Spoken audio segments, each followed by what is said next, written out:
جہانگیر ترین صاحب کی خبریں آ رہی ہیں کہ کچھ عمران خان سے صلح کے امکانات ہیں، کیا ایسا صحیح ہے؟ بات تو ان سے نہیں ہو سکی چونکہ اتنی تاخیر سے یہ اطلاع ملی کہ موقع نہیں تھا بات کرنے کا، لیکن ذمہ دار لوگ کہہ رہے ہیں کہ وہ مصالحت چاہتے ہیں۔ جہانگیر ترین صاحب نے ویسے بہت احتیاط برتی، کسی مرحلے پر کوئی ناگوار بات نہیں کی، حتیٰ کہ دوست بھی ان کے پوچھتے تھے وہ کیوں ناراض ہو گئے، تو مجھے نہیں پتا، میں سمجھ نہیں سکا کیوں ناراض ہوئے، کچھ کیا سرائیاں تو تھی، کوئی گس ورک تھا۔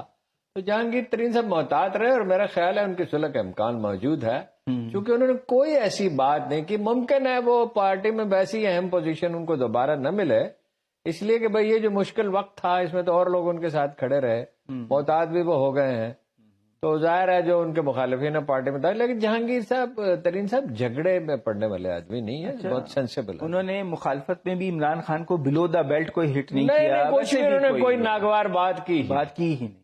کیا علیم خان صاحب کا بھی چانس ہو سکتا ہے؟ دیکھو جی، علیم خان صاحب کو جتنا میں جانتا ہوں ایک سینسیبل آدمی ہے، میرے خیال میں انہوں نے جو حکمت عملی بنائی وہ درست نہیں تھی، اور غالباً غصے میں آ گیا آدمی، ہر کوئی غصے میں آ جاتا ہے، لیکن ہو سکتا ہے کسی وقت، لیکن وہ اس وقت تو بہت زیادہ آگے چلے گئے مخالفت میں۔ کوئی بات نہیں، آگے جانے والے پیچھے بھی واپس بھی آ جاتے ہیں۔ آپ رول پلے کر سکتے ہیں؟ نہیں، مجھ سے کوئی کہے تو میں کر سکتا ہوں، کیونکہ آپ تو عمران خان کے بڑے ہیں۔ نہیں، میں ان سے بات کر رہا، علیم خان صاحب سے بھی میں بات کر سکتا ہوں، ان سے بھی کر سکتا ہوں، وہ تو کوئی ایسی لیکن ان کے چاہنے پہ ہے نا، وہ میں اپنے طور پہ تو نہیں کر سکتا۔